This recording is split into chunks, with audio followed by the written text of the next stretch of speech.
Hey guys, today I want to talk about twisting the meaning of certain words for political purposes.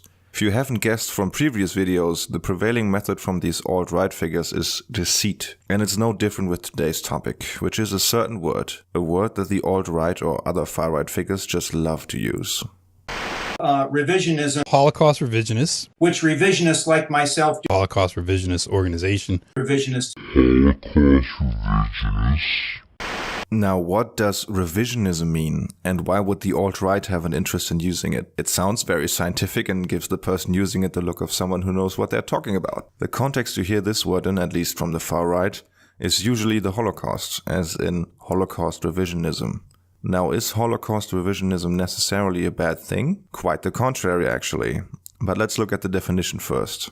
According to the Cambridge Dictionary, revisionism is asking questions about and trying to change existing beliefs about how events happened or what their importance or meaning is. The revisionism that the dictionary is talking about is an approach to historical research, and all legitimate historians engage in revisionism in some way. You see, historians are not just the record keepers of history whose job is to write down whatever happened at a certain period in time. Their job is also to interpret the past and to help us gain a better understanding of the present. In that sense, revisionism is the most exciting part of history. The goal is to challenge orthodox interpretations by examining new and already existing evidence to reach a historical conciseness closer to the truth. Revisionist historians ask new questions and seek to reach new conclusions. This is an insanely important tool for society to properly understand its history. Similar to when a chemistry runs a previous experiment to affirm its validity. When revisionism is done correctly, it can help us see the past in a different light. An example of this would be the popular cliché that the World War II buffs of you will be very familiar with. Namely that Nazi Germany only lost against the Soviet Union because the Soviets had a seemingly endless supply of disposable soldiers. Of course, the German tactics and equipment was way superior than what the Soviets could deliver, but what can you do when you are hopelessly outnumbered? This was the prevailing narrative for quite some time after World War II and stemmed from the fact that Western historians heavily relied on the accounts of German generals when learning about the war in the East. It took some time for this to be overturned, and historians got access to material that showed that some of the best generals in World War II came from the Soviet Union. So as you can see, not accepting the past as it is already written can be very beneficial. To gain new insight in a historical field, a historian has to engage with the work of previous historians, and either build on that or discard it and explain his reasoning for that or what he believes to be correct.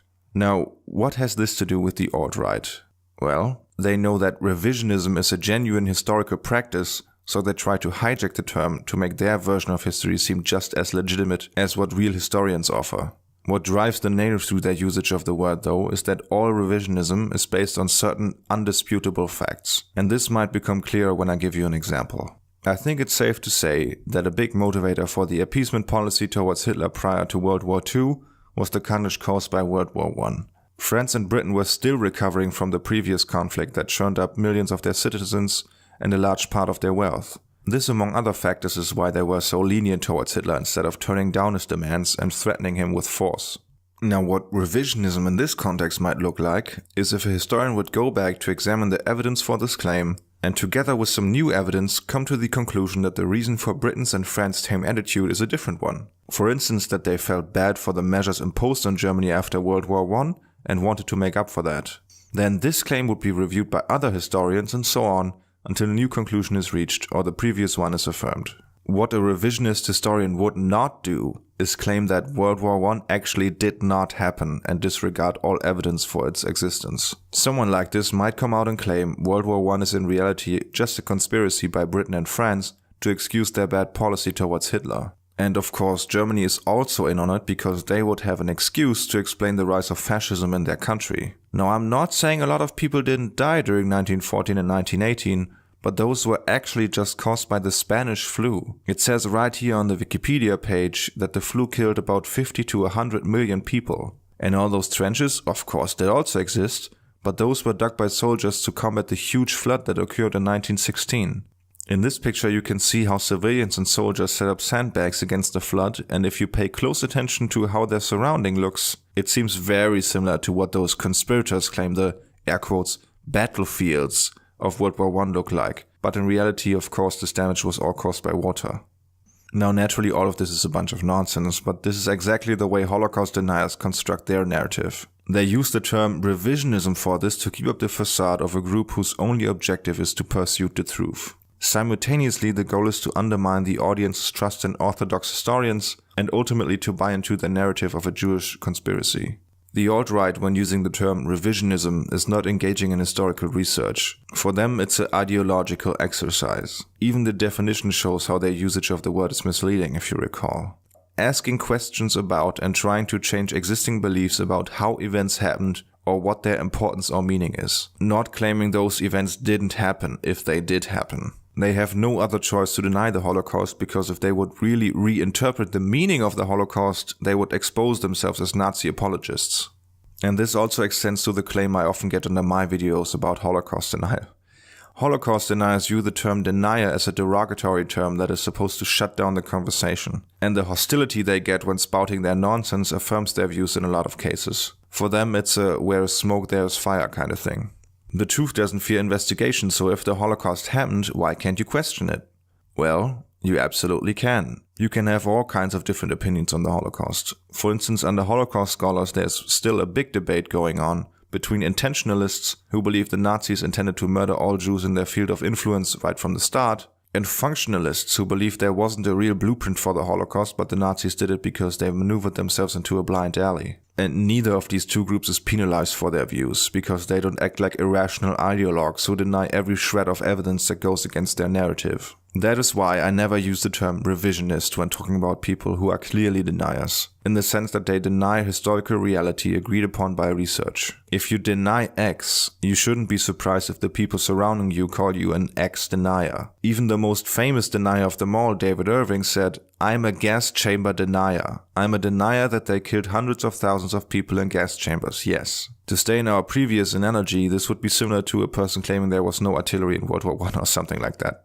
When making such unfounded claims with no regards for evidence, you're putting yourself outside the academic field of historical revisionism, and you can't be surprised if people don't want to engage with you about your wild fantasies that stem from bigotry. So when someone goes the extra mile to point out they're a revisionist, proceed with caution. Legitimate historians usually don't use the word to describe themselves anymore because of the negative connotation it got from fascist crackpots. This advice goes for all kind of revisionism, by the way. Although this video is about why the alt-right uses the term, there are all kinds of, air quotes, revisionists. There are self-described revisionists who believe the Chinese discovered America, or that the city of Atlantis is real, or that the man-made famine which killed several million Ukrainians in the early 1930s is a hoax or wasn't caused or significantly worsened by Soviet policy at the time.